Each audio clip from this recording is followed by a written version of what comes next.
una hoja de una Biblia del futuro, o sea, de un mapa del futuro, y la arrancara y la trajera al día de hoy. Hoy vamos a estar viendo en cuanto al primer sello, uno de los eventos más importantes de entender en cuanto a los acontecimientos del futuro. Eso lo encontramos en Apocalipsis capítulo 6 versículo 1. Dice, vi cuando el Cordero abrió uno de los sellos y oí a uno de los cuatro seres vivientes decir como con voz de trueno, ven y mira. Y miré y he aquí un caballo blanco, y el que lo montaba tenía un arco y le fue dada una corona, y salió venciendo y para vencer. ¿Quién es el Cordero? Recordamos que en el Antiguo Testamento los israelitas sacrificaban corderos, pero luego llegó el Señor Jesús, que era el Cordero real, perfecto, un ser humano que era también Dios, que dio su vida por la humanidad. En Él confiamos y en Él creemos. Y aquí Él es el único de todo el universo que puede abrir estos sellos. Dice que había un caballo blanco y el que estaba montando, el jinete, es decir, tenía un arco. Muchas personas se han puesto a debatir quién es este jinete, quién es esta persona, y realmente resulta a veces un poco difícil de entender. Para eso vamos a mirar varias cosas. Primero vamos a pasar a Segunda de Tesalonicenses, capítulo 2, versículo 11. Por esto, Dios les envía un poder engañoso para que crean la mentira. ¿Quién les envía? Dios. ¿Qué les envía? Un poder engañoso.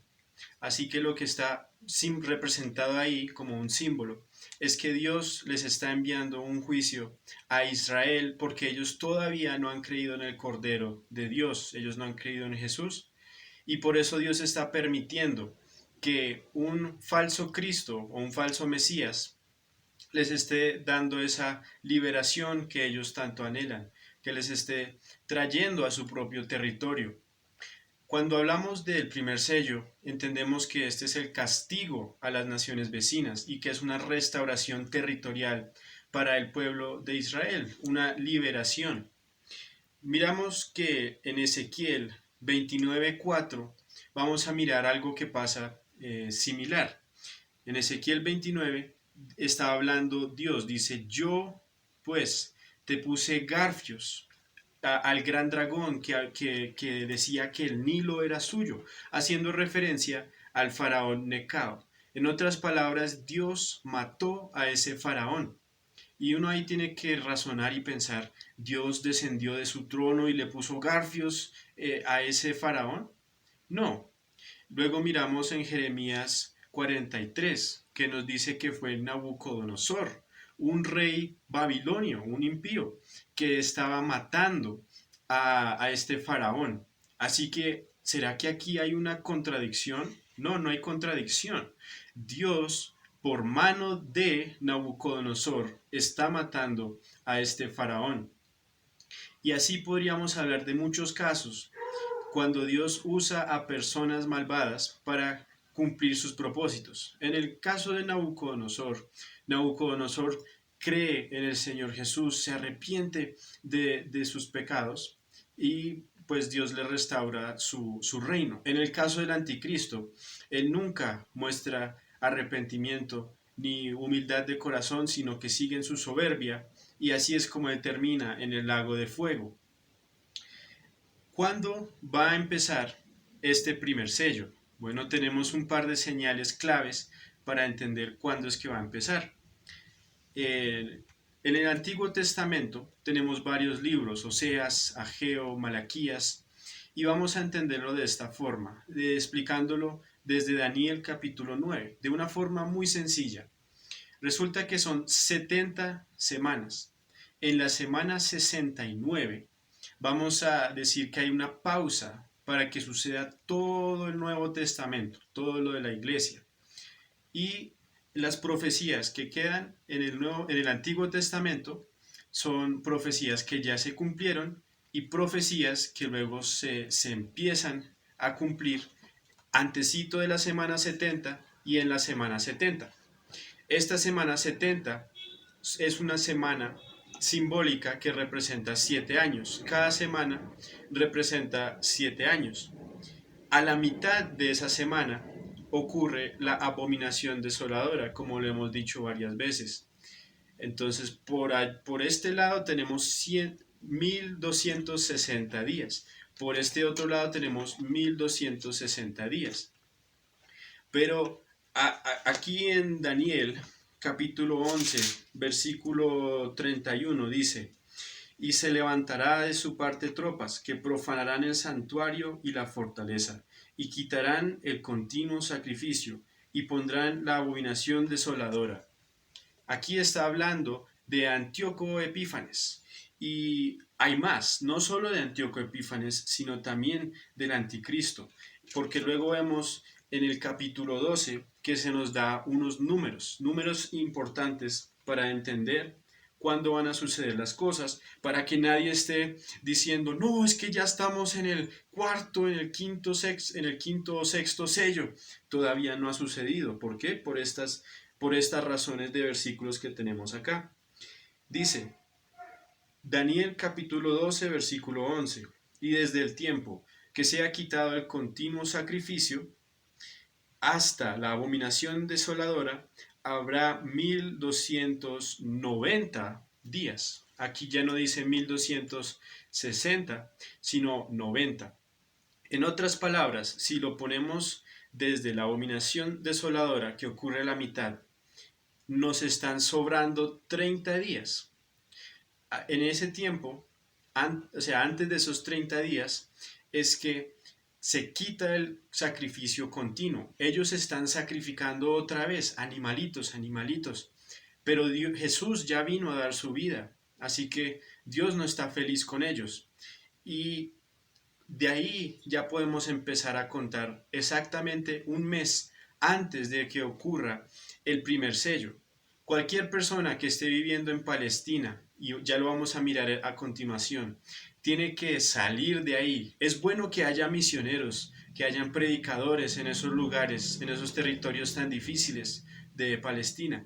Pero ya cuando vean que se quite el sacrificio continuo, ya es hora de salir de ahí, porque Dios va a traer un juicio sobre esas tierras. ¿Puede Dios traer un juicio durante el primer sello sin haber un rapto? La respuesta es que claro que sí, y ya lo vamos a ver más a detalle, porque es un juicio local, es un castigo a las naciones vecinas, no es un juicio mundial o global. Ahora vamos a pasar a Zacarías 9. En el contexto nos está hablando del castigo a las naciones vecinas. Y pues téngame paciencia, voy a mencionar las naciones rápidamente. Adrac, Damasco, Amat, Tiro, Sidón, Ascalón, Gaza, Ecrón, Asdod, los filisteos, los descendientes de los jebuseos, y hay otros. Pero el versículo 13, que es el más clave para ayudarnos a entender, dice, porque he entesado para mí a Judá como arco, e hice a Efraín su flecha, y despertaré a tus hijos, oh Sión, contra tus hijos, oh Grecia, y te pondré como espada de valiente. Cuando dice Judá, se está refiriendo a Judá y a Benjamín. Esas son dos tribus. Cuando dice Efraín, las 10 tribus de Efraín. 2 más 10 es igual 12, o sea, todo Israel. Y cuando dice Grecia, está refiriéndose a lo que pasó allá con el imperio Ptolomeo, con el imperio griego, cuando estaban los Ptolomeos, el rey del norte y el rey del sur, peleando y constantemente invadiendo Israel. Y así ellos dejaron descendientes mezclándose con ellos. Y Dios ahora va a traer un castigo contra estas naciones. También eso lo podemos ver en Ezequiel 36, que nos dice que también Dios va a castigar a Edom. También lo podemos ver en Sofonías capítulo 2, que dice que Dios va a castigar a Amón y a Moab. Pero Dios está diciendo que Él es el que lo está haciendo. Pero también ahí estamos viendo claramente que 30 días antes se quitó el sacrificio diario, así que el anticristo está ahí metido, así que Dios les envía un poder engañoso para que ellos crean la mentira. Y Dios no está feliz con ellos, Dios está muy enojado con ellos, pero ellos van a creer a continuación. Dios tiene un plan soberano y perfecto. Vamos a mirarlo. Vamos a hablar de la ira, del enojo que Dios tiene hacia su propio pueblo y vamos a mirarlo desde Isaías 29. Dice que esta es la profecía en contra de Ariel. Dice, ay de Ariel, ciudad donde habitó David. Añadir un año a otro, las fiestas siguen su curso. Y ahí sigue hablándonos de que ellos básicamente tienen los mandamientos de Dios, ellos sirven a Dios, pero su corazón está lejos de Dios como ha sido por muchos, muchos años y Dios ha soportado esto y Dios está molesto con ellos. Pero algo muy interesante está a punto de ocurrir porque Dios está, por así decir, engañando al engañador. El anticristo piensa que está haciendo algo muy chévere y Satanás piensa que está venciendo y para vencer, pero ya vamos a ver qué es lo que ocurre. También esto de la molestia de Dios contra su propio pueblo lo podemos encontrar en Ezequiel 36, versículo 32, donde dice, no lo hago por vosotros, sabedlo bien, avergonzaos. Es decir, Dios los está restaurando a su tierra, pero que sepan bien que no lo está haciendo por ellos, o sea, por lo bien que se hayan comportado. Podemos mirarlo también en Sofonías, capítulo 3, y voy a detenerme aquí un momentico. Dice, ay de la ciudad rebelde y contaminada y opresora, no escuchó la voz, ni recibió la corrección, no confió en Jehová, no se acercó a su Dios. Sus príncipes en medio de ella son leones rugientes, sus jueces lobos nocturnos, que no dejan huesos para la mañana. Sus profetas son livianos, hombres prevaricadores, sus sacerdotes contaminaron el santuario, falsearon la ley. Sí, aquí nos deja entender cómo Dios está molesto con ellos, pero está a punto de cambiarles el corazón de piedra a un corazón de carne. Dice más adelante, vamos a seguir leyendo desde el versículo 8. Por tanto, esperadme, dice Jehová, hasta el día que me levante para juzgaros, porque mi determinación es reunir las naciones, juntar los reinos. Y ahí nos está hablando de Gog y Magog, que es el segundo sello. Yo hice un video de eso, si quieres puedes verlo. Y dice, para derramar sobre ellos mi enojo, todo el ardor de mi ira, por el fuego de mi celo, será consumida toda la tierra. Dios está trayendo a todas las naciones en esta guerra de Gog y Magog para destruir a Israel. Dios lo está permitiendo. Y obviamente sabemos que Gog también va influenciado por Satanás, que está queriendo hacer unas cositas ahí. Pero Dios es el que está soberanamente planeando las cosas desde hace mucho tiempo. Dice el versículo 9, en aquel tiempo devolveré yo a los pueblos pureza de labios, para que todos invoquen el nombre de Jehová, para que les sirvan de común consentimiento. Vamos a detenernos aquí en este versículo 10 de Sofonías 3, que también es una mención del arrebatamiento. Dice, de la región más allá de los ríos de Etiopía me suplicarán. ¿Por qué están suplicando los etíopes? Porque ellos saben que se viene esta guerra de Gog y Magog y están suplicándole a Dios. Es decir, ellos son los gentiles, ellos son no judíos, están suplicándole a Dios porque saben lo que se viene. Dice, la hija de mis esparcidos traerá mi ofrenda. En Apocalipsis capítulo 12 vemos que Israel está como embarazada, esta mujer que tiene las dos estrellas como su corona, y ella está a punto de dar a luz. Ese hijo es Jesús, y aquí nos está hablando de la hija de los esparcidos, es decir, la iglesia, que en ese momento es arrebatada despuesito del primer sello. ¿Tenemos más evidencia para decir que esto es así? Pues yo ya hice un video explicándolo.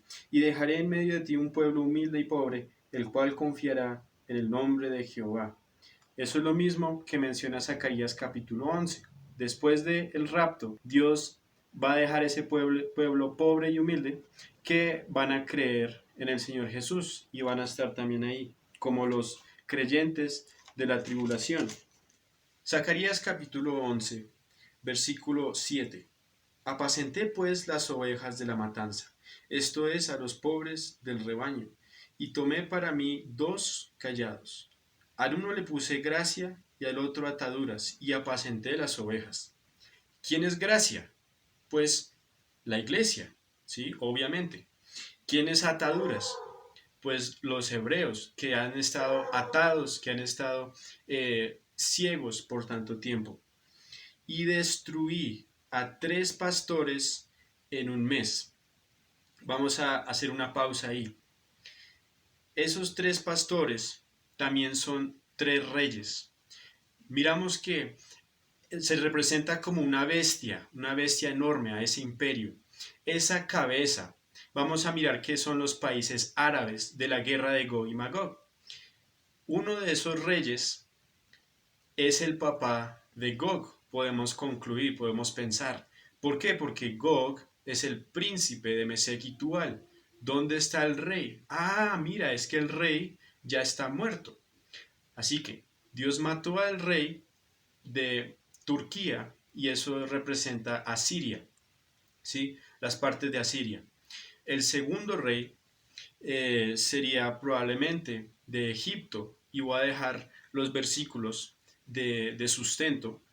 Y el tercer rey no sabemos de dónde va a ser, de qué naciones aliadas, pero podemos concluir que es de Arabia Saudita o de pronto un poco más allá. ¿Cuándo los mató? Miramos que dice, pues mi alma se impacientó contra ellos, y también el alma de ellos me aborreció a mí.